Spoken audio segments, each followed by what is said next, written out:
Já vimos o arrebatamento da igreja do ângulo da terra, ou seja, das terras para os céus, e nós estamos vendo nestes últimos domingos um ângulo diferente. Como é que o arrebatamento deve ser visto, então, dos céus para a terra? E aqui no capítulo 12, então, nós temos essa descrição. Vamos ler em pé a palavra de Deus. Diz assim: E viu-se um grande sinal no céu, uma mulher vestida do sol, tendo a lua debaixo dos seus pés e uma coroa de 12 estrelas sobre a sua cabeça. E estando grávida, gritava com as dores do parto, sofrendo tormentos para dar à luz. Viu-se também outro sinal no céu, e eis um grande dragão vermelho que tinha 7 cabeças e 10 chifres, e sobre as suas cabeças 7 diademas.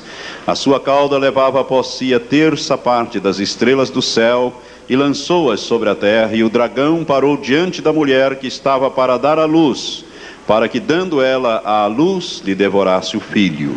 E deu à luz um filho, um varão que há de reger todas as nações com vara de ferro. E o seu filho foi arrebatado para Deus e para o seu trono. E a mulher fugiu para o deserto, onde já tinha lugar preparado por Deus, para que ali fosse alimentada durante 1260 dias. Então houve guerra no céu. Miguel e os seus anjos batalhavam contra o dragão. E o dragão e os seus anjos batalhavam, mas não prevaleceram, nem mais o seu lugar se achou no céu.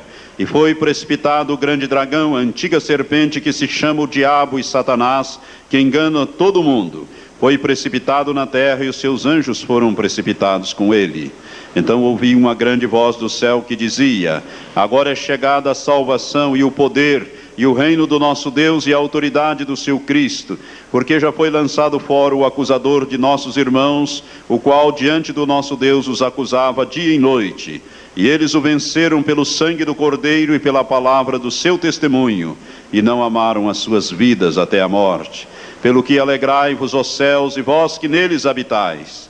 Mas ai da terra e do mar, porque o diabo desceu a vós com grande ira, sabendo que pouco tempo lhe resta. Quando o dragão se viu precipitado na terra, perseguiu a mulher que dera à luz o filho varão. E foram dadas à mulher as 2 asas da grande águia, para que voasse para o deserto, ao seu lugar, onde é sustentada por um tempo e tempos e metade de um tempo fora da vista da serpente. E a serpente lançou da sua boca atrás da mulher água como um rio, para fazer com que ela fosse arrebatada pela corrente. A terra, porém, acudiu a mulher, e a terra abriu a boca e tragou o rio que o dragão lançara da sua boca.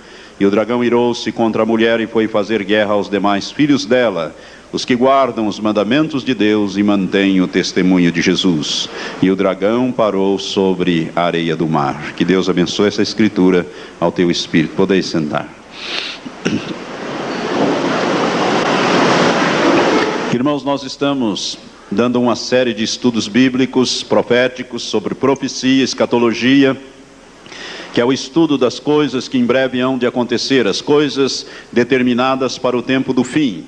E nós, nesses estudos, nós estamos já examinando alguns desses versículos, fazendo uma exegese, versículo por versículo, dessa narrativa, dessa visão que o apóstolo João teve, quando o Senhor, através do seu anjo, o enviou ali na ilha de Pátimos, para que ele tivesse esta visão. E eu quero dizer a você que o dragão aqui, como temos ensinado, é Satanás. A própria Bíblia o descreve aqui como a serpente, a antiga serpente, Satanás, o diabo que engana todo mundo. Aqui é um símbolo que é determinado. E a mulher, como já temos visto, simboliza a igreja visível. E o filho varão, que é aquele grupo menor que sairá do grupo maior, é a igreja que será arrebatada. E nós já temos examinado algumas coisas, e na última ministração, no último domingo que ministramos, nós dissemos aos irmãos que nós, como igreja, vamos reger as nações, conforme diz o versículo 4, com vara de ferro, juntamente com Jesus, porque formamos uma unidade, misticamente, espiritualmente falando, nós formamos uma unidade com Cristo. A Bíblia nos diz em Efésios que Cristo é a cabeça e nós somos o corpo. Nós somos o corpo místico de Cristo. Então a cabeça hoje está no céu, o corpo está na terra. Mas vai haver um dia em que Jesus virá buscar o seu corpo, a sua igreja. E então nós estaremos para sempre com o Senhor. Haverá o arrebatamento e nós estaremos para sempre com o Senhor. E quando houver a união de Cristo com a cabeça, a cabeça com o corpo, de Cristo com a igreja, então o Senhor estará misticamente completo nos céus, falando de uma maneira mística e espiritual. E nós dissemos aqui no versículo 5, que Satanás está interessado aqui na igreja, no filho varão que é a igreja. Ele não quer que a igreja passe pelo seu reino e suba até os céus. Ele não quer que Jesus se complete, porque ele sabe que quando isto ocorrer é o fim dele. O fim já está determinado, ele está julgado, condenado, e vai haver então a execução da pena, que é o lançamento dele definitivamente no lago que arde com fogo e enxofre. Por isso ele vai tentar barrar e impedir a passagem da igreja. E nós lemos aqui que ele então quer devorar o filho, mas o filho é arrebatado, diz o versículo 5, na parte final, para Deus e para o seu trono. Irmãos, quando eu abordei este assunto, eu disse que nós vamos reger as nações com vara de ferro, juntamente com Jesus. A Bíblia diz em capítulo 19 do Apocalipse que Jesus vai reger as nações com vara de ferro, mas diz também no capítulo 2, versículos 26 e 27 do Apocalipse, que nós vamos reger as nações com vara de ferro. Aquele que vencer, disse o Senhor, este receberá de mim autoridade e regerá comigo as nações, despedaçando-as como são despedaçadas os vasos de oleiro. E Jesus então disse que aquele que vencer. E no livro do Apocalipse, as 7 cartas, contém uma promessa dividida em 7 partes. E eu disse isso aos irmãos. E nós temos ali então, ao que vencer eu farei isto, ao que vencer eu farei aquilo, ao que vencer eu farei aquilo outro. E no capítulo 3, versículo 21, quando Jesus manda que João enderece a carta à igreja de Laodiceia, cujo nome Laodiceia significa povo do juízo, que é a última igreja, que é a igreja desta era que nós estamos vivendo. No versículo 21 Jesus diz: ao que vencer eu lhe concederei que se assente comigo no meu trono, assim como eu venci e me assentei com meu Pai no seu trono. Então, para o trono de Deus, a igreja será levada, o filho varão será arrebatado para Deus e para o seu trono, para o trono de Deus, para o trono de Jesus, que Jesus está assentado à direita de Deus nos céus, no trono de Deus, à direita de Deus, e é para lá que a igreja vai, mas a igreja vencedora. E eu parei mais ou menos nesse termo, dizendo a você que eu ia dizer hoje 4 coisas que nós temos que vencer. Nós, para sermos vencedores, irmãos, temos que vencer em 4 coisas, em 4 áreas. E eu quero então especificar estes que são os vencedores aqui. A primeira coisa que você tem que vencer é Satanás. Satanás precisa ser vencido na sua vida diariamente, todos os dias. Irmãos, nós temos um inimigo terrível e ele nos ataca a todo tempo. A Bíblia não nos manda nós chamarmos os demônios para a briga, não nos autoriza a chamarmos Satanás para uma batalha, mas a Bíblia nos autoriza e nos orienta que nós devemos resistir ao diabo, porque Satanás está sempre nos atacando através dos seus demônios. Ele não sossega, porque nós fomos tirados do seu reino e transportados, adversário de Deus e adversário dos homens. E a obra dele é querer nos derrubar, é querer nos levar à apostasia, à derrota. Por isso que nós temos que vencer a Satanás a cada instante das nossas vidas. Na carta de 1 Pedro, no capítulo 5, se você quiser acompanhar, volte um pouquinho aí, bem pertinho. 1 Pedro, capítulo 5, versículos 8 e 9. O apóstolo Pedro, pelo Espírito Santo, diz: sede sóbrio e vigiai. O vosso adversário, o diabo, anda ao derredor, rugindo como leão e procurando a quem possa tragar, ao qual resistis firmes na fé. Firmes na fé. Nós temos que resistir a Satanás. Ele anda ao derredor, rugindo como um leão. Ele não é leão, mas ele ruge. E você sabe que o urro do leão ele dá aquele urro para assustar a sua presa, para inclusive fazer com que a sua presa se apavore, a fim de que fique mais fácil a sua caçada. Aquele urro que estremece. Quem já foi aonde tem um leão, num parque ou num circo, né? Quando o leão urra, estremece o chão. Satanás faz a mesma coisa, ele está como um leão rugindo e ao derredor, ele busca quem ele possa tragar, a quem ele possa derrotar. E nós temos que fechar a brecha da nossa vida para Satanás. Nós temos que combater Satanás com o nome de Jesus. Ele é derrotado, ele está derrotado. Jesus nos conquistou uma vitória na cruz, quando derrotou Satanás e todos os seus exércitos, conforme nos diz a palavra de Deus, e os expôs publicamente. Mas ele não se dá por derrotado. Ele é derrotado, mas não se dá por derrotado, e ele vai sempre querer nos atacar. Então nós temos que ser vencedores sobre o diabo. Jesus disse que aquele por quem é derrotado, deste tal se faz servo. E você não pode ser servo do diabo, você não pode ser derrotado por ele na sua vida cotidiana. Ele vai te atacar em todos os momentos que ele puder. E se você abrir alguma brecha, ele vai entrar, tentar te derrubar. É por isso que o apóstolo Tiago, no capítulo 4, versículo 7, diz: sujeitai-vos, pois, a Deus, resisti o diabo, e ele fugirá de vós. Primeiro nós temos que nos sujeitar a Deus. Sujeitar a Deus é viver conforme a palavra de Deus, estarmos sujeitos ao senhorio de Deus na nossa vida. Resistir ao diabo é conosco. Nós temos que resistir. E se você resistir o diabo na sua vida, você vai ser um vencedor. Satanás não vai ter vez e você será um vencedor. Você tem que resistir. Você tem que pisar o diabo. Aquilo que o pastor Laércio fala, e nós falamos de vez em quando aqui. Em Cristo nós podemos pisar a cabeça dele, porque Jesus disse que nós temos esse poder, essa autoridade para pisar serpentes e escorpiões e sobre todo o poder de Satanás, e nada haverá de nos fazer dano algum. Mas você tem que resistir, porque ele vai tentar te tragar o tempo todo. Irmãos, a primeira coisa que nós temos que vencer então é Satanás. Amém? Você tem vencido Satanás na sua vida? Se você não tem vencido, Deus tem um propósito com você.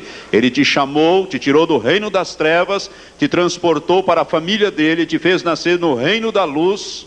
Você é filho dele hoje. Antes você era só criatura, hoje você é filho. Se você já nasceu de novo, com um propósito de você ser um vencedor. Você acha que Deus vai permitir que alguém se assente lá com Jesus no trono dele, alguém derrotado pelo diabo, constantemente derrotado? Não.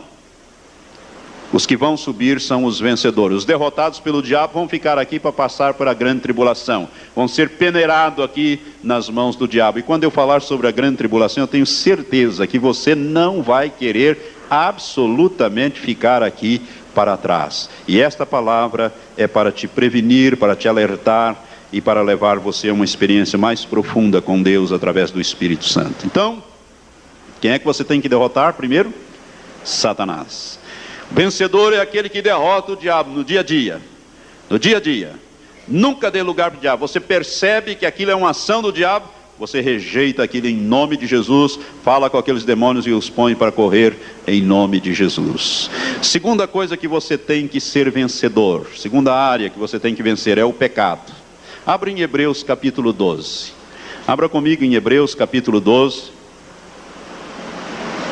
O pecado, irmãos, é uma coisa terrível. Eu já tenho dito isso para os irmãos. O pecado é uma coisa tão terrível e tão séria que Deus não achou outra solução para tratar com o pecado. Deus, a suprema inteligência, não teve outra solução para o pecado senão crucificar o seu único filho. Matar na cruz o seu único filho para solucionar o problema do pecado. Nós temos que ter uma consciência mais séria a respeito do pecado. Pecado é uma coisa terrível, é uma coisa que agride a santidade de Deus. Pecado é errar o alvo de Deus. A capítulo 12 de Hebreus diz assim: portanto, nós também, pois que estamos rodeados de tão grande nuvem de testemunhas. Essas testemunhas são citadas no capítulo anterior, o capítulo 11. Diz o escritor de Hebreus: deixemos todo o embaraço e o pecado que tão de perto nos rodeia, e corramos com perseverança a carreira que nos está proposta, fitando os olhos em Jesus, autor e consumador da nossa fé, o qual pelo gozo que lhe estava proposto, suportou a cruz, desprezando a ignomínia, e está assentado à direita do trono de Deus. Aleluias. Irmãos, nós temos que vencer o pecado. Há uma carreira que nos é proposta. Quando nós somos tirados do reino das trevas e transportados para o reino de Deus, Deus propôs alguma coisa para nós. Uma carreira, ou seja, uma vida vitoriosa. Ele quer nos tornar vencedores. A Bíblia diz que nós somos mais do que vencedores por aquele que nos amou. Potencialmente você é um vencedor, a vitória te é dada.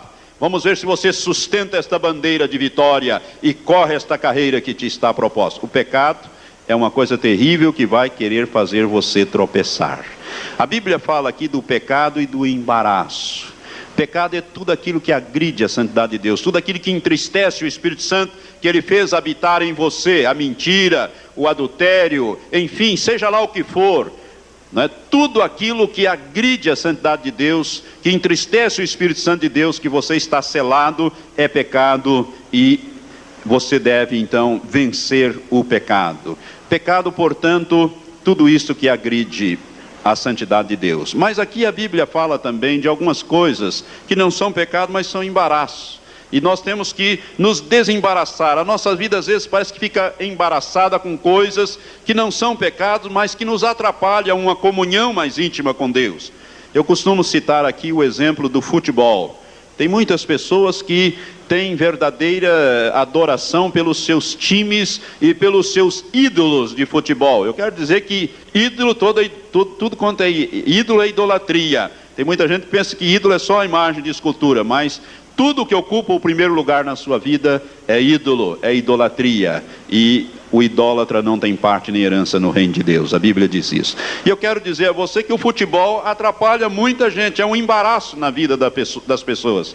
Quantas pessoas que para ver o Corinthians, para ver o Vasco, o Palmeiras, ou o Brasil jogar e tal, deixa de cultuar a Deus, coloca Deus em segundo lugar e vai servir a estas coisas. Eu quero dizer que isto é pecado, irmãos, isto é um embaraço na sua vida, né? Tem muita gente então se embaraçado aí. A Bíblia diz que nós temos que deixar o pecado e o embaraço que tão de perto nos rodeia e corrermos a carreira que nos está proposta. Deus tem uma carreira e para você correr essa carreira você tem que se olhar, fitar os seus olhos em Jesus Cristo como autor e consumador da nossa fé, para que você seja vitorioso nesta carreira. Portanto, o pecado é alguma coisa que nós devemos deixar o tempo todo. Temos que vencer o pecado.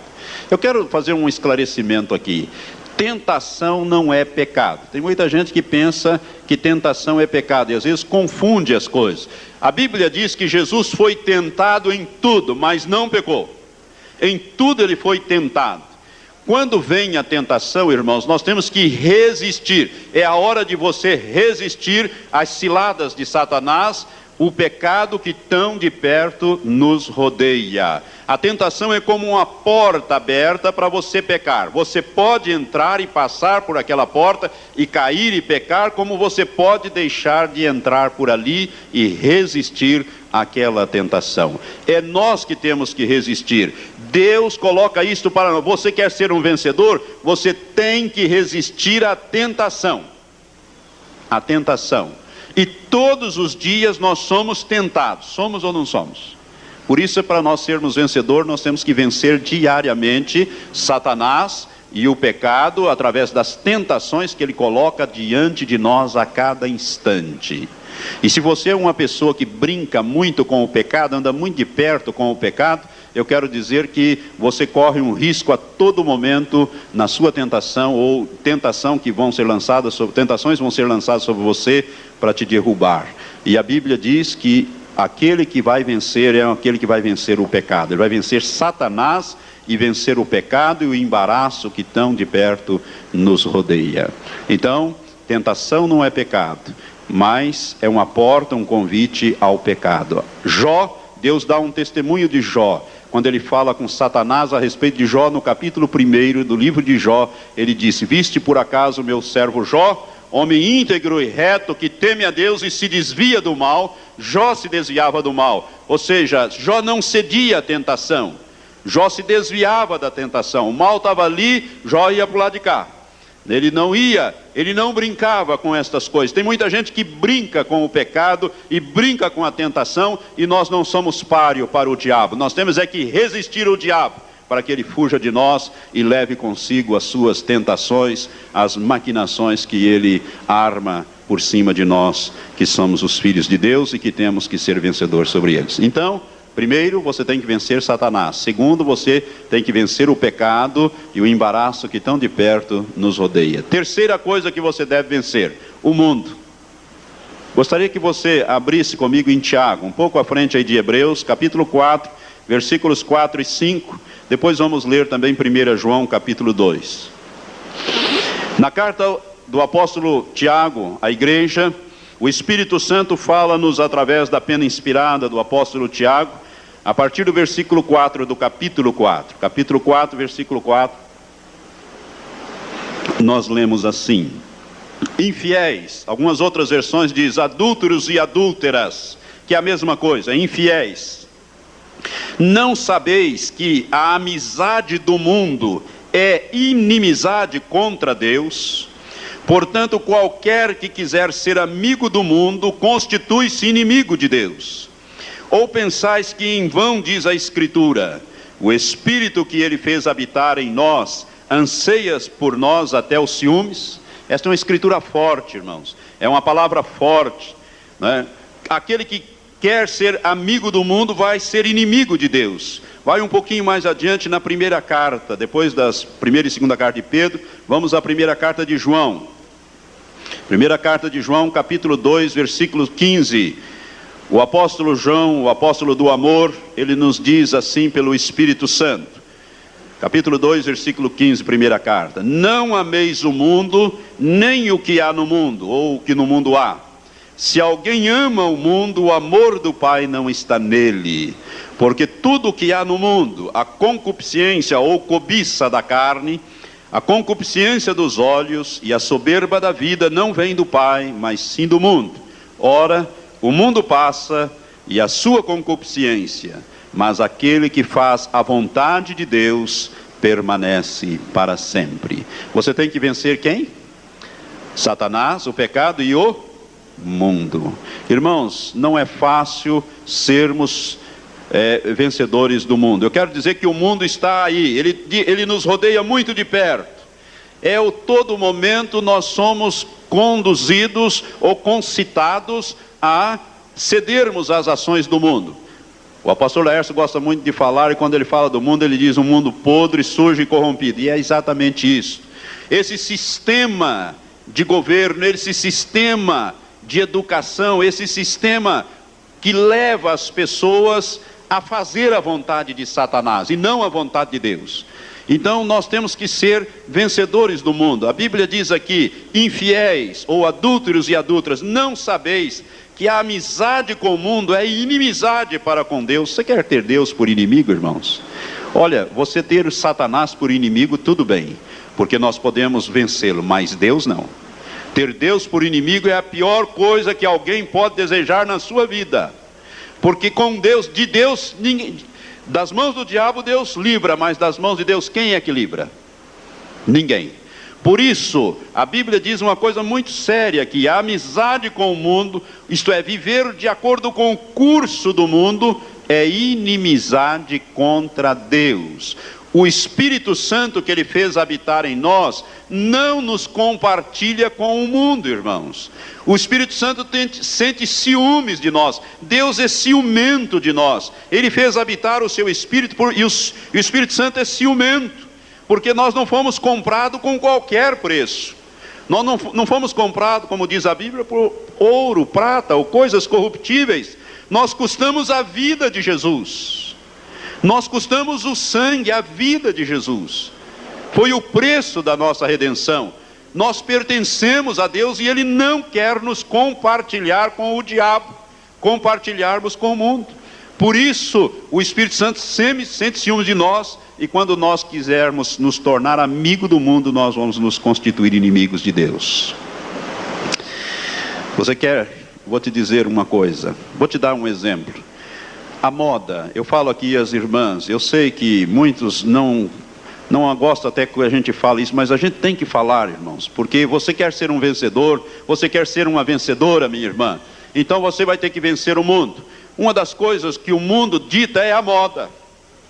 E se você for seguir o padrão da moda do mundo, você vai estar agradando o mundo, você vai estar segundo o curso deste mundo, você vai estar fazendo a vontade de Satanás, porque as pessoas que inspiram a moda são inspirados por demônios, são lésbicas, são homossexuais, são essas pessoas que criam, vamos dizer assim, a moda e determinam a moda, e a moda vai fazer o quê? Ela vai expor o seu corpo, vai torná-la, minha amada irmã, um instrumento do pecado, vai tornar o seu corpo sensual, o seu corpo que é templo do Espírito Santo.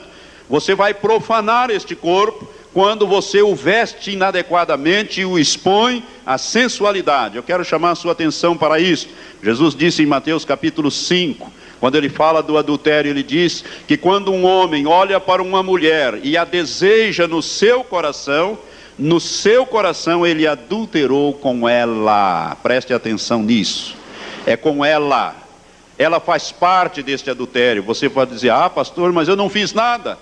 Aos olhos de Deus você fez sim. Você foi um instrumento de concupiscência, de cobiça.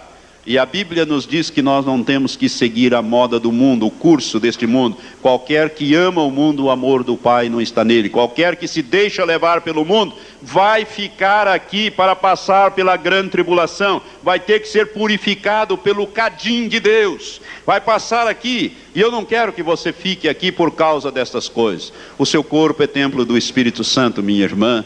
Meu irmão, você também não pode vestir uma roupa, meu irmão, que provoque a sensualidade, essas coisas nas pessoas, tanto para o homem como para a mulher. Digo mais a mulher, porque a mulher é mais exposta a estas coisas.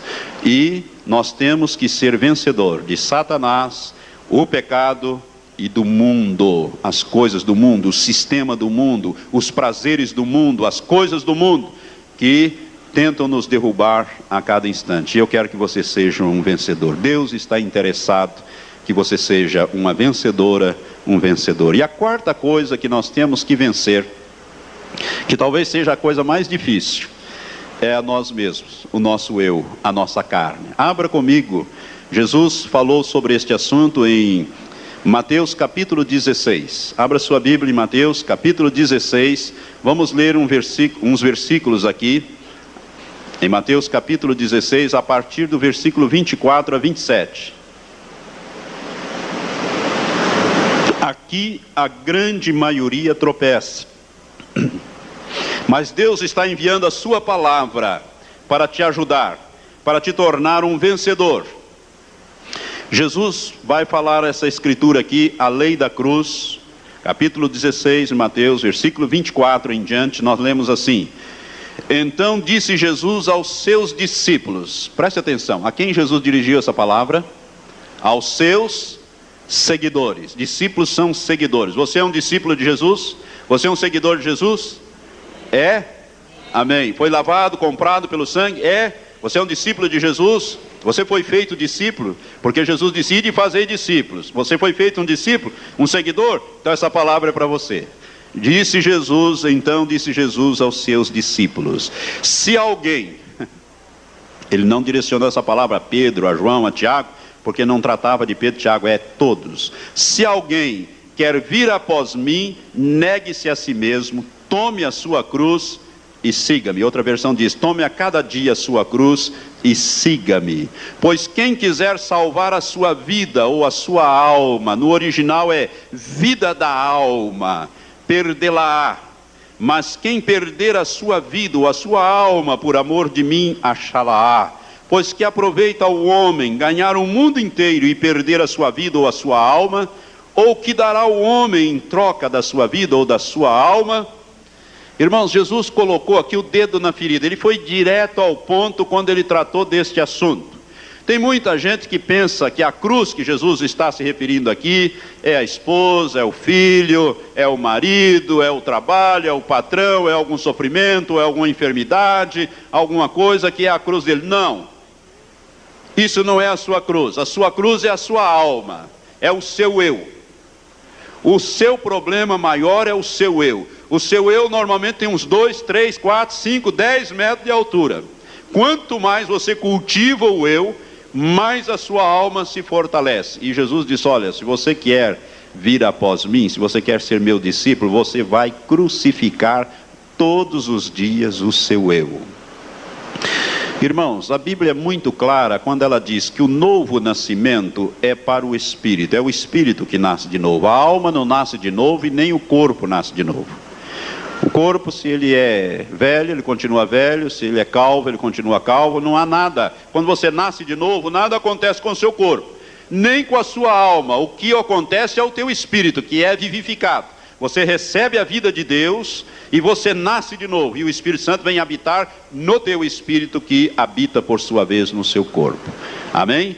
Então o novo nascimento é para o espírito. Qual é o tratamento de Deus então? Qual é a provisão de Deus para a alma? A alma é salvação. E salvação da alma é cruz. É crucificação todos os dias. Todos os dias você tem que colocar o seu eu na cruz. Isto não é fácil. E a provisão de Deus para o nosso corpo é a ressurreição, é a redenção, porque o corpo vai deteriorar no pó. Então Deus proveu para o corpo a ressurreição, né, a redenção do corpo. Novo nascimento para o espírito, salvação para a alma mediante a cruz e redenção para o corpo.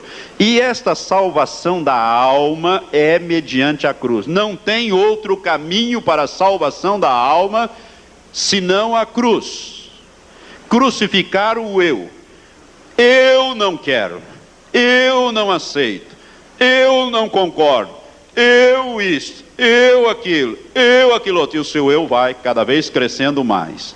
Tem gente que tem então 1,70 m, 1,80 m de altura no seu corpo, uma alma de 3 metros e um espírito pequenininho. Por quê? Porque o espírito está sufocado a todo momento pelo eu. Eu isto, eu aquilo outro. Se alguém pisa no calo dele, ele voa no gogó do outro. Isto é a alma. A alma, irmãos, é o seu eu. E Deus está interessado que você crucifique o seu eu a cada dia. Jesus disse aos seus discípulos, se alguém é qualquer pessoa, quer vir após ele, ponha o seu eu no chão, destrone o seu eu da sua vida. Quando nós nascemos de novo, irmãos, nós somos recém-nascidos, nós somos egocêntricos. Todo ser humano é egocêntrico. O eu, o ego dele é o centro da sua vida. Por isso que eu digo que o seu eu, a sua alma é enorme, porque ele, né, tem aquele ego enorme, é o centro da sua existência. Sabe qual é o projeto de Deus para nós? Tirar o eu do trono, pôr esse eu de lado e entronizar Cristo em nós. Nós temos que deixar de ser egocêntrico para sermos cristocêntricos. Nós temos que ser moldados na imagem do seu Filho Jesus Cristo. Mas para isso você tem que primeiro tirar o seu eu.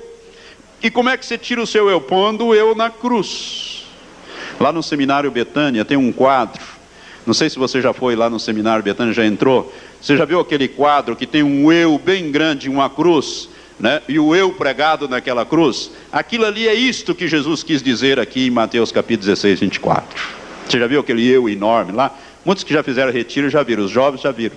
É isto, irmãos, o eu tem que ir para a cruz. Se ele não for para a cruz, sabe o que vai acontecer? Você vai produzir todos os dias obras da carne e não o fruto do Espírito. Você só vai produzir o fruto do Espírito se o seu eu estiver na cruz. Aí o Espírito Santo vai poder produzir em você o fruto dele, o fruto do Espírito em nós. Você está entendendo? Por isso o eu precisa ir para a cruz. E o eu não gosta de cruz, a nossa alma não quer saber de cruz. A nossa alma se alia com o corpo para derrubar-nos, para derrubar o Espírito. Há uma briga, e não é fácil. Eu não vou na igreja não, está tão bom aqui, né? Está muito frio, ou muito calor, né? Por isso nós precisamos, hoje de manhã nós falamos da construção do novo templo, né? Estou vendo tanta gente abanar, e o pastor suar tanto aqui, né? Logo nós, com a graça de Deus, nós vamos ter um templo com ar condicionado, ou nós vamos poder pregar aí 2 horas, 3 horas, né? Glória a Deus, vamos ficar na presença de Deus mais tempo, sem esses incômodos do calor. Mas irmãos, eu quero dizer que o eu é uma coisa terrível, e ele pode nos derrotar. Satanás, ele não tem acesso ao nosso espírito, porque no nosso espírito habita o Espírito Santo, mas ele tem acesso à nossa alma e ao nosso corpo, quando nós abrimos brechas para ele, através das nossas palavras e das nossas ações. E aí nós abrimos brechas e ele entra e vai nos derrotando, e o nosso eu vai crescendo, e o que vai acontecendo? Nós vamos entristecendo o Espírito Santo de Deus que habita em nós, porque o propósito de Deus é que o nosso espírito domine completamente todas as áreas da nossa vida. Eu disse que ou você produz obras da carne ou fruto do Espírito. Eu quero que você abra um pouco comigo lá em Gálatas. Livro de Gálatas, depois de Romanos vem 1 e 2 Coríntios e logo em seguida Gálatas. O apóstolo Paulo, eu vou usar Gálatas em 2 textos. Primeiro, a experiência de Paulo. No capítulo 2, versículo 20, o apóstolo Paulo, já no final da sua vida, o apóstolo Paulo também tinha grandes problemas com a carne, com o seu eu, né? Tanto que ele teve esse mensageiro de Satanás, esse espinho na carne que ele menciona, e que ele orou para que o Senhor tirasse, mas o Senhor disse: a minha graça te basta, o meu poder se aperfeiçoa na fraqueza. Deus precisava enfraquecer Paulo, porque Paulo tinha um problema muito sério com a sua carne, através do seu ego, através do seu orgulho, do seu conhecimento. E no capítulo 2, versículo 20, no final Paulo diz: já estou crucificado com Cristo, e vivo não mais eu, mas Cristo vive em mim. Paulo não vivia mais, ou seja, o eu de Paulo não vivia mais, estava na cruz com Cristo. É isso que ele quer dizer aqui: já estou crucificado com Cristo e vivo, não mais eu, meu eu não vive mais, mas Cristo vive em mim. Cristo é o centro da minha vida.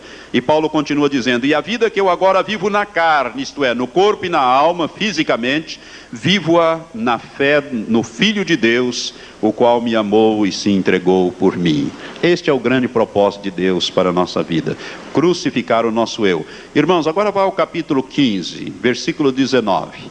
Aqui nós temos então as obras da carne e também na sequência o fruto do Espírito.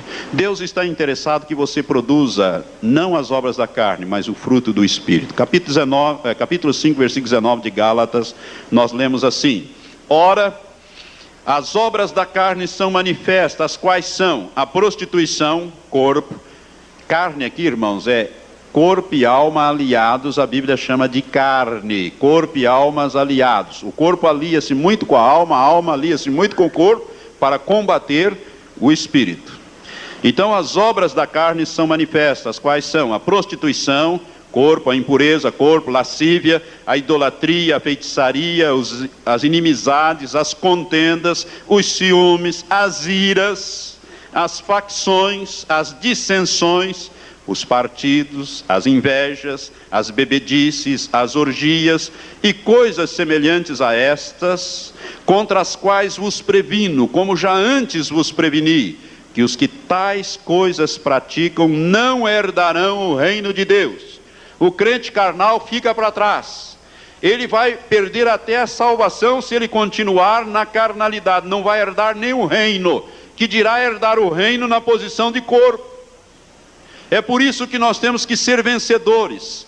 Nós temos que ser vencedores sobre a nossa carne, sobre a nossa alma. Nós não podemos perder a nossa vida por causa da falta de crucificação da nossa alma. Agora preste atenção na sequência, versículo 22. Mas o fruto do Espírito isto é, do Espírito Santo é o amor, o gozo, a paz, a longanimidade, é uma palavra que significa paciência, a benignidade, a bondade, a fidelidade ou fé, a mansidão, o domínio próprio. Contra estas coisas não há lei. E os que são de Cristo Jesus crucificaram a carne com as suas paixões e concupiscências. Você já crucificou mesmo? Já botou na cruz a carne? O eu? com as suas concupiscências. Agora preste atenção no versículo 25. Se vivemos pelo Espírito, isto é, pelo Espírito Santo, se nós recebemos vida pelo Espírito Santo, andemos também pelo Espírito, ou seja, deixemos que o Espírito nos guie em todas as coisas.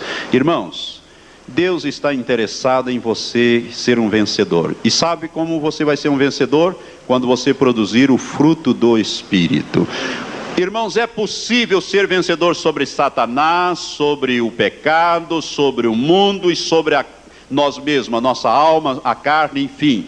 Por quê? Porque Ele fez habitar em nós aquele que é o seu próprio Espírito, o Espírito Santo, para nós podermos vencer em todas essas coisas. E nós temos que deixar o Espírito Santo que Deus nos deu e fez habitar em nós, produzir em nós o fruto do Espírito, ou seja, é o Espírito que produz em nós o seu fruto. Nós temos que ser frutífero. O crente que vai ser levado, aquele vencedor é o crente frutífero, 100% frutífero, ou seja, ele vai produzir o fruto do Espírito. Isso aqui é para você ter uma imagem disso. Imagine aqui um cacho de uva com 9 grãos, 9 bagos de uvas. Então, de uva. Aqui então você tem o baguinho do amor, né, da paz, do gozo, formando um cacho. É o fruto do Espírito em nós. O Espírito Santo está interessado em produzir o seu fruto em nós, irmãos. Nós temos que ser moldados na imagem de Jesus. O pavio tem que esticar, né?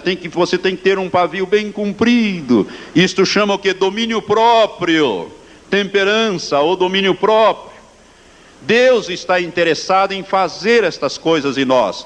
E Ele não fará se o nosso eu não permitir. Se a nossa alma disser, não, eu não aceito isso, eu não concordo, eu não vou fazer.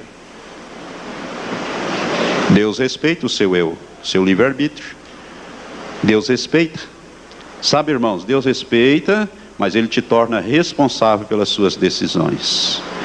Sabe o que significa isto? Isso significa resistir o Espírito Santo, que Ele nos deu para nos transformar e nos moldar na imagem do seu Filho Jesus Cristo. Tem muita gente que pensa e busca muito os dons do Espírito. Nós devemos buscar os dons do Espírito de 1 Coríntios 12, né? Os 9 dons do Espírito. Inclusive o falar em línguas, o profetizar e tudo mais ali mencionados. Mas muito mais importantes do que os dons do Espírito são os frutos do Espírito aqui mencionados em Gálatas. Porque se você tiver dom, mas não tiver fruto, você fica aqui para passar pela grande tribulação. Sem o fruto do Espírito, sem estar moldado na imagem de Jesus. E a Bíblia diz que Jesus é manso. Como é que Ele é mesmo? A Bíblia diz, aprendei de mim, disse Jesus, que sou manso e humilde de coração, e encontrareis descansos para as vossas almas. Almas descansadas nele, que é manso e humilde de coração. Isto significa cruz todos os dias para a sua alma. Marido, mulher, como é que estão os relacionamentos? Olha, irmãos, eu quero dizer que as desavenças, as brigas, as confusões, as nossas derrotas nos dias vêm exatamente porque nós não somos vencedores aqui, na nossa alma. Satanás, ele é tremendo, ele usa a nossa carne, o nosso eu, para nos levar à derrota. E Deus não vai colocar derrotados no corpo do seu Filho para assentar no trono dele. O que vencer se assentará comigo no meu trono, assim como eu venci e me assentei com meu Pai no seu trono. Se a cabeça é madura, é vencedora. O corpo tem que ser maduro e vencedor também. É o corpo de Cristo. Você vai estar governando não a terra, mas nós vamos governar todo o universo, a criação de Deus, tudo que existe, irmãos. Nós vamos fazer aqui apenas um pequeno teste aqui, um pequeno aprendizado de 1000 anos aqui na terra. Nós vamos governar com o Senhor aqui, vamos aprender aqui durante 1 milênio, mas nós não vamos ficar aqui governando, não. Eu vou mostrar isso quando eu ministrar 1 milênio, vou mostrar isso dentro da palavra de Deus. Nós vamos governar toda a criação de Deus, mas os vencedores. E você tem que vencer a carne. Se alguém quer vir após mim, quer ser meu discípulo, negue-se a cada dia, negue-se a si mesmo, o seu eu, tome a cada dia a sua cruz e siga-me, pois quem quiser ganhar a sua alma, ou seja, viver pela vida da alma, governado pelo eu, vai morrer. E quem matar o eu, vai viver. É isso que Jesus quer dizer. Amém? Eu precisava lhes dizer estas coisas, porque esse ensino que eu estou dando é um ensino escatológico, mas é antes de tudo um ensino de preparação da igreja para o arrebatamento. Deus está interessado que você seja um grande vencedor, e você precisa vencer. Vamos voltar ao Apocalipse, capítulo 12. Amém? Está me compreendendo, meu amado? A sua vida tem que mudar, as coisas não poderão continuar. Deus está interessado em fazer de você um vencedor sobre Satanás, sobre o pecado. Deus está interessado em fazer um vencedor sobre o mundo e sobre a própria carne, sobre o próprio eu. Você precisa ser um vencedor. E deu à luz, diz o versículo 5 do capítulo 12, e deu à luz um filho, um varão que há de reger todas as nações com vara de ferro. E o seu filho foi arrebatado para Deus e para o seu trono. É lá que nós vamos. Amém? É para lá que nós vamos. Irmãos, isso aqui é tão profundo, essa revelação, que é uma coisa tremenda isto. Poucas pessoas conhecem esta revelação do grande propósito de Deus para com aqueles que Ele chamou das trevas para a luz, para tornar corpo do seu Filho e vencedores. É este o propósito de Deus. É por isso que em 1 Coríntios, capítulo 2, versículo 9, está escrito uma palavra que diz assim, preste atenção, não precisa você acompanhar, é 1 Coríntios 2, 9, eu também vou ler o versículo 10, que diz exatamente assim: as coisas que olhos não viram, nem ouvidos ouviram, nem penetraram o coração do homem, são as coisas que Deus preparou para aqueles que o amam. Aleluias. Deus está preparando para você sentar no trono dele, à direita dele, junto com Jesus, como vencedor. E veja bem, e o versículo 10 diz: porque Deus nos revelou pelo seu Espírito, isto é, pelo Espírito Santo, pois o Espírito Santo esquadrinha todas as coisas, mesmo as profundezas de Deus. Deus revelou aqui no livro do Apocalipse que é para lá que nós vamos. Por isso que não subiu ao coração do homem, olhos não viram, ouvidos não ouviram, nem passou pela mente do homem. É isto que Deus tem preparado e Ele tem revelado. Ele tem revelado para você, meu irmão, mas Ele quer que você seja um vencedor. Aquele que vencer, Ele se assentará comigo no meu trono, assim como eu venci e me assentei com meu Pai no seu trono. Aleluias. Versículo 6, nós temos que prosseguir, senão nós vamos ficar muito tempo ministrando em Apocalipse 12. A mulher fugiu para o deserto, onde já tinha lugar preparado por Deus, para que ali fosse alimentada durante 1260 dias. É interessante isso. Se você olhou, você reparou no início, na ministração, quando a mulher é vista aqui na visão, ela está no cosmo, no firmamento, com os pés sobre a lua, que é o símbolo do reino de Satanás, vestida de luz, que é a vestimenta de Deus, a vestimenta de Jesus e a vestimenta dos santos, né? Com os pés sobre o reino de Satanás. E agora a coisa muda, o filho varão, a glória estava no filho varão, a luz estava no filho varão, o poder estava no filho varão, que é a igreja. Quando o filho varão separa da mulher, a mulher vai ter que fugir. Muda a posição da mulher, que eu vou falar um pouco mais tarde.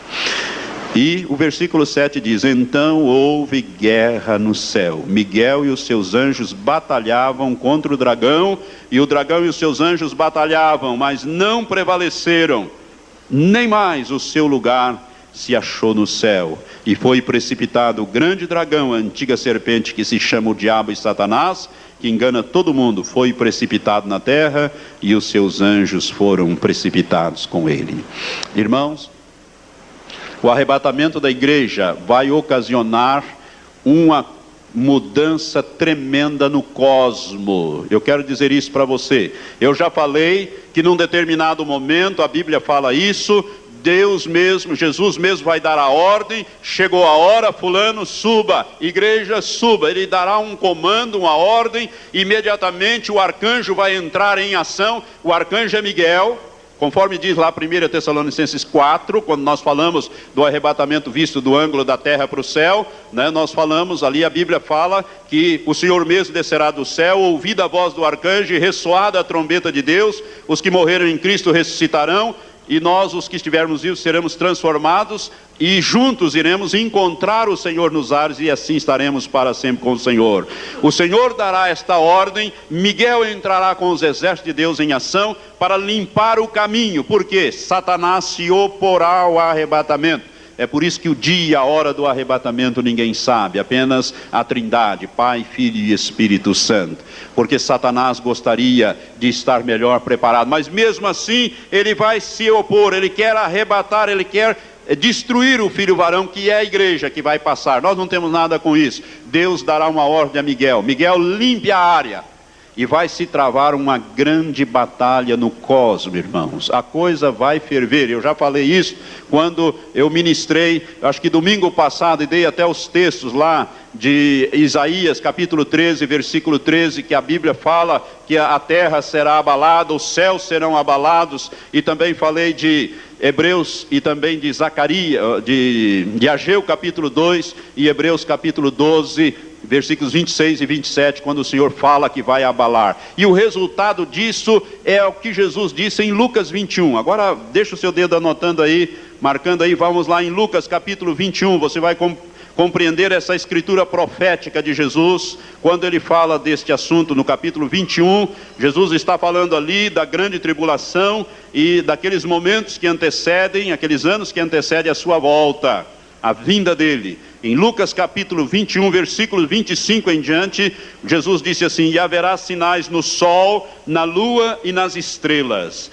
e sobre a terra haverá angústia das nações, em perplexidade pelo bramido do mar e das ondas, e os homens desfalecerão de terror, e pela expectação das coisas que sobrevirão ao mundo, porquanto os poderes do céu serão abalados. Quando é que vão ser abalados?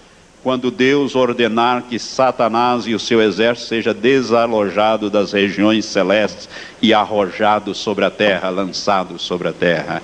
Então a coisa vai ferver realmente por aí. Os poderes do céu serão abalados, os homens vão tremer de terror aqui, a terra vai tremer, a terra vai cambalear. Eu vou falar disso na grande tribulação. Por isso as ondas do mar, o mar vai ficar... As ondas vão ser ondas enormes, vai varrer as costas do mar. Eu não aconselho ninguém a morar em lugar de praia, principalmente se você for ficar para trás. Se você for ficar, saia da praia, porque as coisas vão ferver também nesta região. Mas você não precisa ficar. A Bíblia diz aqui que os homens desfalecerão, desmaiarão de terror e pela expectação das coisas que sobrevirão ao mundo, porquanto os poderes do céu serão abalados. O que significa poderes do céu ser abalado? O cosmos, as coisas vão ter aí uma dimensão cósmica e vai influenciar a terra. Irmãos, a Bíblia fala que a terra será deslocada. Os cientistas estão falando isso. Os cientistas que estudam isso, eu vou falar desse assunto quando eu falar na grande tribulação, que a terra está, o sistema solar está quase que saindo da nossa galáxia Via Láctea. Ela está quase saindo, e os cientistas calculam uma grande mudança nos polos magnéticos da Terra, nos polos norte e sul, uma mudança dos eixos magnéticos da Terra dentro de 30 a 300 anos, eles calculam isso desde 1962, os 30 anos já passaram, né? Dentro do período que vai de 30 a 300 anos, depois vou falar mais sobre isto. Eu quero dizer a você que Satanás será arrojado do céu. Ele não sairá lá de livre e espontânea vontade, não. Ele vai lutar, mas ele vai perder esta guerra. A Bíblia diz que ele vai perder esta guerra e ele será arrojado. A palavra ali significa lançado, como você lança uma pedra à distância e joga aquela pedra à distância. Satanás será arrojado sobre a terra, ele e os seus demônios. E aí sim, o mundo vai ficar do jeito que o diabo gosta, porque aí ele vai governar sem oposição e com poder total por 42 meses, 3 anos e meio ou 1260 dias, como diz a Bíblia, e nós vamos continuar falando sobre isto domingo que vem, com a graça de Deus. Amém? Mas você não precisa estar aqui com o diabo governando aqui, não. Você pode estar com o Senhor para sempre. E assim estaremos para sempre com o Senhor. Vamos ficar em pé. Oh, glória, Senhor. Obrigado, Senhor, por esta escritura profética. Ó Pai, quando somos confrontados com a Tua palavra, Senhor, nós somos desnudados. Ó Pai, nós vemos as nossas fraquezas e precisamos, ó Pai, consertar nossas vidas. Precisamos nos tornar vencedores. O Teu Espírito nos foi dado com esta finalidade. Senhor, Tu desejas que nós produzamos, ó Senhor, não as obras da carne, mas o fruto do Espírito. Ó Espírito Santo, toma conta do nosso eu. Tira, destrona o nosso eu, entroniza Jesus em nossas vidas, para que nós sejamos manso, como Jesus o era. Oh, aleluia, Senhor, nós queremos ser moldados na imagem do Teu Filho. Por isso, Espírito Santo, trabalha conosco, dá-nos a vitória sobre Satanás, dá-nos a vitória sobre a carne, dá-nos a vitória sobre o mundo, dá-nos a vitória sobre o pecado. Enfim, conduza-nos nestes últimos anos da nossa passagem aqui, Senhor, conduza-nos em triunfo. Ó Deus, nós nos colocamos na inteira disposição, não queremos resistir à ação do Teu Espírito, mas queremos ser dóceis ao mover do Teu Espírito sobre nós, Pai, porque a nossa oração é Maranata, ora vem, Senhor Jesus. Amém.